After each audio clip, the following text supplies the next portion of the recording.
flipping, yo. This side, I was crying, I was screaming, I was consulting my friends, I was writing my diary, I was writing music, and I was a mess. And I felt like I need to get the fuck back to South Africa as soon as possible because this crazy woman, this crazy ex, mind you, when guys say I have a crazy ex, you should try to understand that maybe there might be, first of all, someone who caused that craziness, but secondly, it might also be a lie. Who made her crazy? So,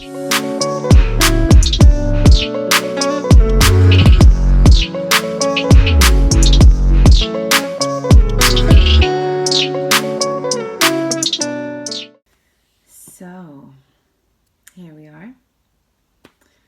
And I'm about to tell you a story. First and foremost, if you don't know, my name is Akubi. This YouTube channel, this platform is called Babes I Have Been There. And this is about sharing stories, sharing advice, and talking through these different aspects of the life of a woman. And this month we are talking about and we're addressing the topic, the clownery moment.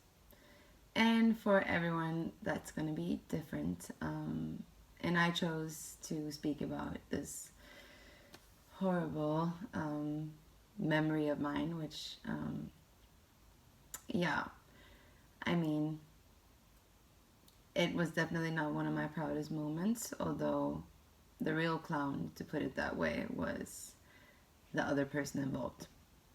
So let's go back to 2016. I had just gotten into a relationship. He was a very interesting and very cool, handsome guy who I fell so hard for so fast. At this point in time, I had been in South Africa and this man was in South Africa, but I was done with my internship that I was doing that side and I had to go back to Norway.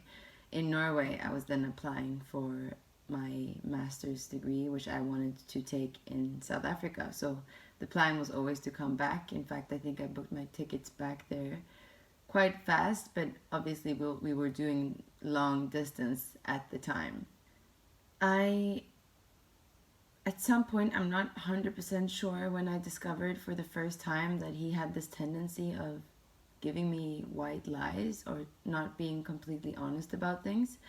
But you know how it is sometimes in the very beginning of a relationship, you're like so in awe and so in love with the person that the possibility of them having fault or them being anything other than how you see them in your mind is just something you want to write off because it hurts and that would ruin the picture, the dream, the vision that you have of the person. But I think at this point already we'd been together for a good like 5 or 6 months, but I was now going to be in Norway and I had already discovered that, you know, there were a few things that weren't adding up, but I hadn't necessarily fully addressed them. Thinking back, I'm quite sure there was a voice in my head or something in my heart that told me that, like, one day you will know. You will know. I think I'll save the main story of how this whole relationship ended and how I got out of it at a different stage. But today I would like to share the moment that made me the clown because that's the moment I should have left. So I'm in Norway. I'm with my family. I'm doing long distance with this beautiful man who I am head over heels for, or I've fallen head over heels for. He is on the phone with me. We're keeping in touch. But there's so many weird things that are continuously happening on his end. He is staying in this apartment in town. All of a sudden, he has to move out of this apartment, and this was because of his housemates. Apparently, the housemates were drug dealers, and so at some point we were on the phone, and he had to hang up because he was at the police station because they were taking him in for questions. And this eventually then led to him having to move out of the house because he didn't want his workplace to find out that he was staying with dodgy people.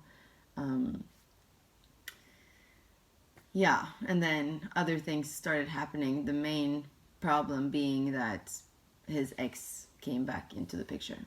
Um, I was in Norway, and this whole summer vacation that I had here, I think we were just going to be apart for a good couple of months. But the entire stay that I had was fights about his ex coming back into his life. This woman had apparently been staying in the United States and in New York for many years, but then all of a sudden now she had moved to South Africa, to Cape Town where we were staying, and she was continuously coming to the house which he had now moved back to where his family was staying. And she was applying for a job at his working place. She was making contact with him, and he would send me updates about when she would come to visit and what they were up to. And I was obviously super anxious about this.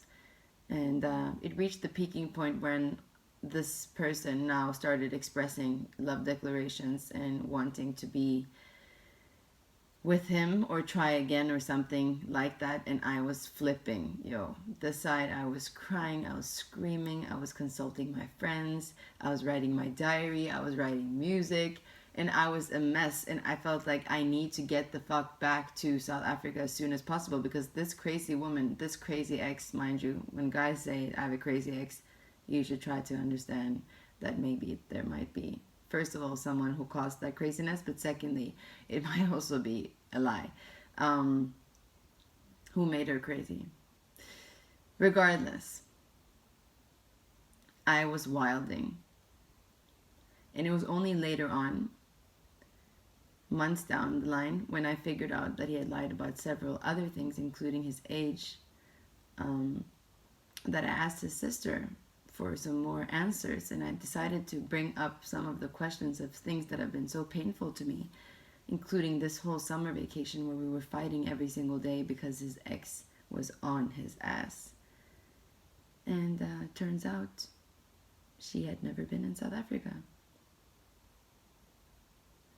That was my clowner moment, out of many. Yeah. And I was even more of a clown because I stayed with him after that, because he promised me that he was going to go to therapy and that he was going to work on himself. But yeah, the whole story, including the fact that the reason he moved home to his family was because of the whole police story, right? Turns out that too was all made up. He had been staying with his mama all along. Yeah. And the biggest clown is obviously the pathological liar and sociopath that he was and is. And everything that came after that. But I was at fault for not leaving at that moment when the shit hit the fan. Anyways, that was my story time. Subscribe to this channel. There are a lot of other queens who will come here and share stories and support. Hope this helped someone not feel alone in having made some weird decisions at the expense of their own well-being and pride, to be honest. We will talk. Mwah.